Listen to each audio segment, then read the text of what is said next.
30 years and I still can't get my hair to behave.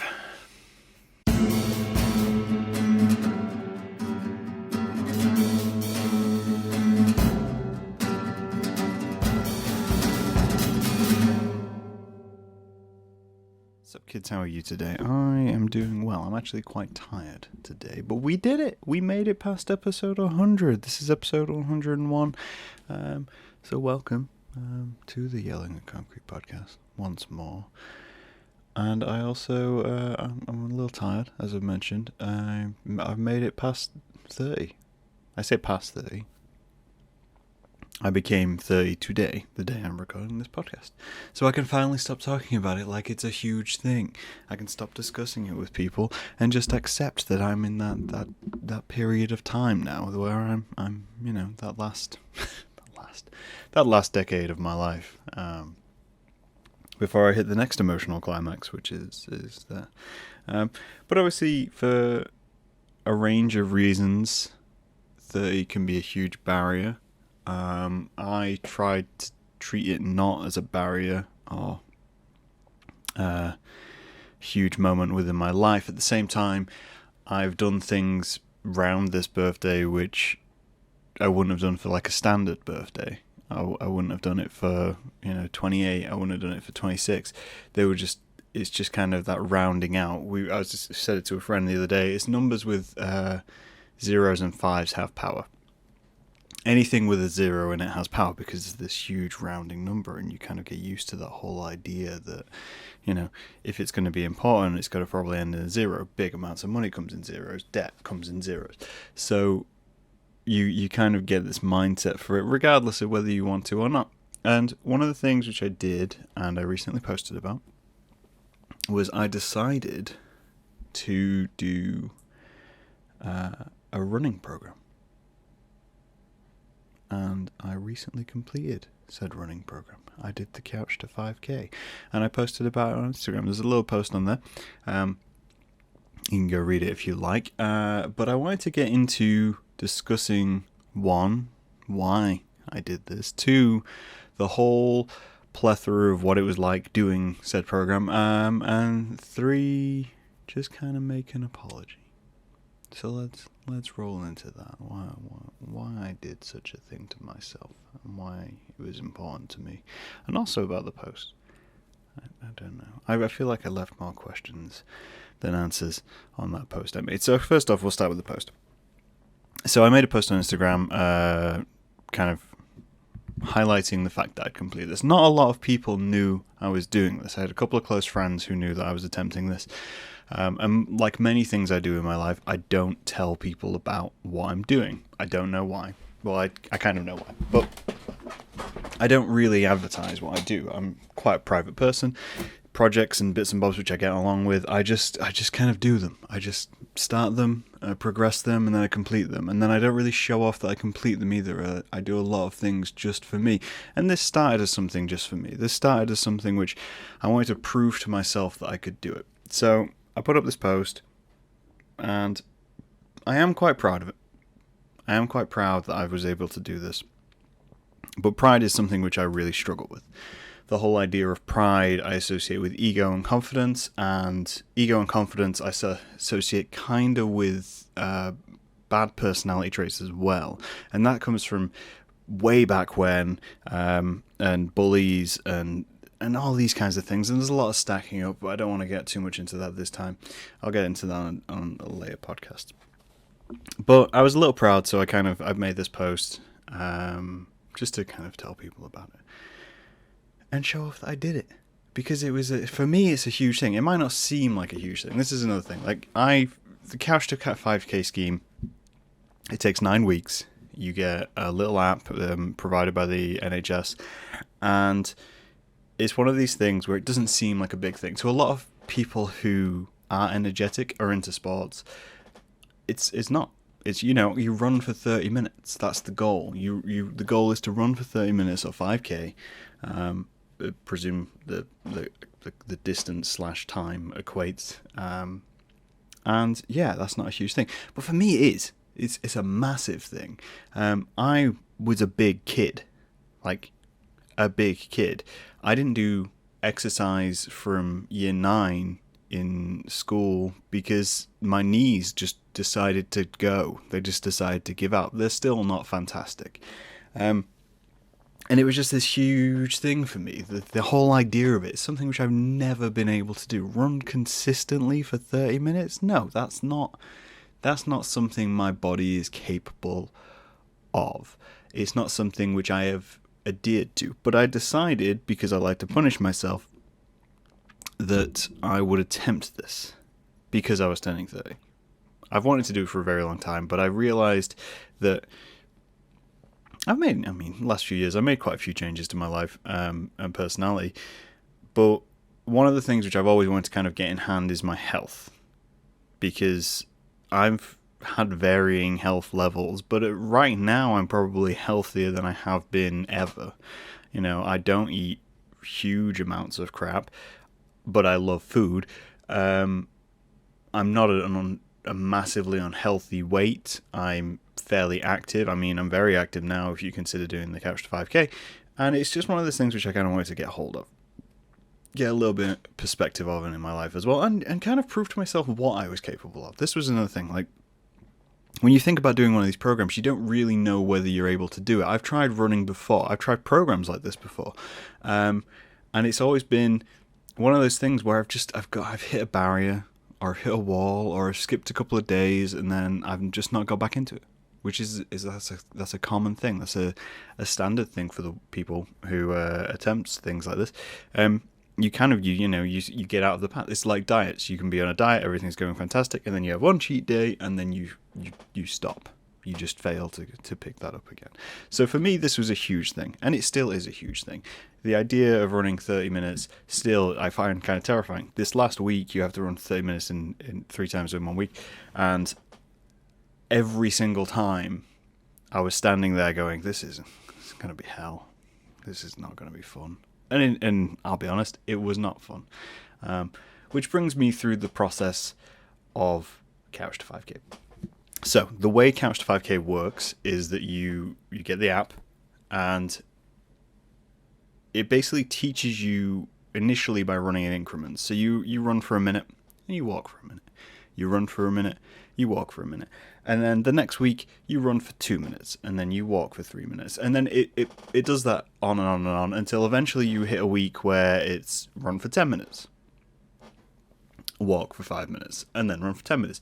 And what it does is it teaches your body to work this. And you have to do it 3 times a week. So sometimes you can have 2 days off because depending on how you time it, and that works great. I found one of the main things I found was that the reason this one worked for me was that instead of planning to fit this into my life, I fit my life around this. And that's something which I think is perhaps the key, which I've never really figured out. Was that, you attempt exercise. I know loads of people who attempt exercise. I know loads of people who exercise regularly and are quite happy to. And that's the strange thing. If you need to approach it as a way of going, no, exercise isn't something which I'm just going to fit around everything I do. You have to fit your life around exercise, essentially. That was the key which I found, and the key which I'll probably be going forward with, was this whole idea that this isn't something which you can put off. This isn't something which you want to put to the side if you really want to go for it, if you really want to progress with it and challenge yourself. You're going to have to just put everything else around this. And that's what I did. So I planned it. I mapped it out on my calendar. It took 9 weeks. And I fit my life around it. Every time I was planning a run, I would plan the day to fit around that run, rather than thinking, there's my day, where am I going to put the run in? And that became a huge thing. So it was all about progress, and all about gradual progress, which I think is fantastic. I think as a scheme, it works fantastically. Now, I will point out, and this is not a thing which I think ever comes up when people are suggesting exercise, it's a type of exercise which isn't for everybody. Not everybody can run. Not everyone can jog. I'm going to say jog because running implies that I was going at speed. I wasn't. This wasn't about speed. This is just about endurance, and that's all it was about. It was also not about weight loss. I have lost 2 pounds in 9 weeks because I didn't change my diet in any way, shape, or form. I ate exactly what I wanted to eat normally. I still snacked. I still overate. I still ate bad things. I ate good things some days, but that wasn't the goal. The goal wasn't weight loss. It was just endurance and trying to prove to myself what I can do. And I think I've done that. I'm just going to kind of continue that on. But running isn't for everyone. When I started running, a good friend of mine, Jen, she started running with me. Her knees gave out. They just would not let her get past a certain week. And she does strength training, and I think that's fantastic. And she's good at that, and she's able to do that, but she can't run. And that's fine. That's just different bodies. And this is something as well, which it's not for everybody because not everybody can do it. So one of the things which benefited me was the fact that I have the body type that I do. Part of it comes down to genetics of being able to actually physically do this. So I've been quite lucky in that sense. One thing which I've never really worried about in my life, I've been a big kid and I've been overweight. And as much as I get overweight, my legs just seem to be fine. Like, I've never really thought of myself as having fat legs. Other parts, sure, all the time. But legs, never really worried about. So how much of a challenge is this? This is kind of the next crux of the matter, is that how much of a challenge is this? Obviously, there is motivation which you need. You need to kind of hold yourself accountable in order to do it. And I do that. And I do that kind of by punishing myself, which isn't a particularly healthy way to do it. But something which holds you accountable is just having a friend you can tell about it. As much as we were sad that Jen had to drop out, I still sent her screenshots every single time I completed it because I was like, no, I need to hold myself accountable. I need to do this. And believe me, there were days where I did not want to do this. There are days where I absolutely hated myself. And I hated every part of the run, which brings me to the title of this podcast. So, the Couch to 5K app allows you to choose your narrator. I chose Sarah Millican because she's lovely. That's just a standardized piece of information. She is lovely. So the celebrities in the app, a few of them I hadn't heard of, and the whole idea of having them in your headphones is that they tell you the times and when you need to start and when you need to stop. So that becomes a huge thing. It's like having someone on the run with you. It's in your ear, you have a little headphone in, and they tell you when to start running, when to stop. They give you tips on breathing and how to run correctly and things to look out for whilst you're running. And I found that hugely encouraging. It gives you a different audio sample for each week, but what it also does is add personality to your run, which in one sense is good, but also in one sense I feel bad. Not bad, but I feel like... Okay, let's put it this way. There were points on this run I did not want to do. There were points on this run, cycle, I was not a happy bear. I wasn't. Especially around the run 10 minutes mark. When it amped it up to that. It amps it up after that, so you kind of have these, run for 10 minutes. Take a break, run for 10 minutes. And you kind of do that, and you're like, yes, I did that. And then all of a sudden, it goes, no, now you're going to run for 20 minutes. We're going to take away your mid-jog break. And in your brain, you're going, that's not possible. I was dying. I needed that mid-jog break. I needed it badly. So the title of this podcast is an apology to Sarah Millican, because there have been several occasions during this program where I have not been kind to Sarah. I believe on many occasions I have told her to fuck off. And just die a little bit. And I'm so sorry. And this is the thing. I chose her because she's lovely. She has a lovely, soft voice. I didn't want someone shouting at me in my eardrums. And I'm not a person who particularly responds well to positive reinforcement, but at the same time, I didn't really want someone yelling at me whilst I was going. The same with my music choices when I run. I don't choose something particularly heavy. I tend to choose songs with just steady beats because it stops me from running too quick. But it was just something I needed, something light, and then I didn't think I'd be doing it, but I just started responding to the voice in my head. I just started answering back. And I know it's silly.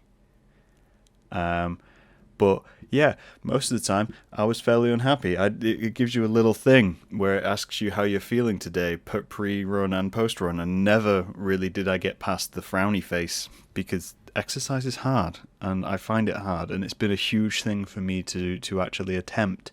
But the result of that was that I ended up swearing and insulting a treasured celebrity.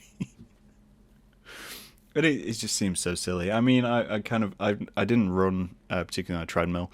I ran outside because one of the things I said to myself was that if I do this, I'll get myself a gym membership. But I thought, if I can't convince myself to go run around the block, I'm never going to convince myself to get up and go to the gym. So I pushed myself to do that, which means, general public, and that's hugely anxiety inducing. I'm throwing on shorts and t-shirts and sweating. But the fantastic thing I found about that's a huge piece of advice I want to give people. If you feel self-conscious at all when you're in kind of gym gear or you're going to exercise, the beauty of something like this is that by the end of whatever you're running, you do not care. It's like being ill or drunk.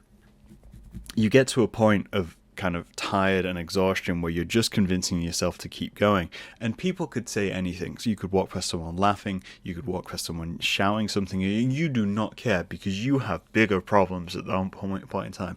I came off the end of my first 20-minute jog, and I was gasping. My heart rate was so high, and I was just struggling so badly, and a group of teenagers walked past me, and I couldn't tell you what they were talking about because there was just this white noise in my ears of me just going, fuck, I'm dying, why am I doing this to myself? And then a few minutes later I'm fine, and you kind of get into that mindset, and you get that, it's not a runner's high, but kind of a small euphoria that you go, oh, what, I was in the worst situation of my exercise life moments ago, and then suddenly I'm not so bad. And that's a beauty of the Couch to 5K, because it works in a incremental value.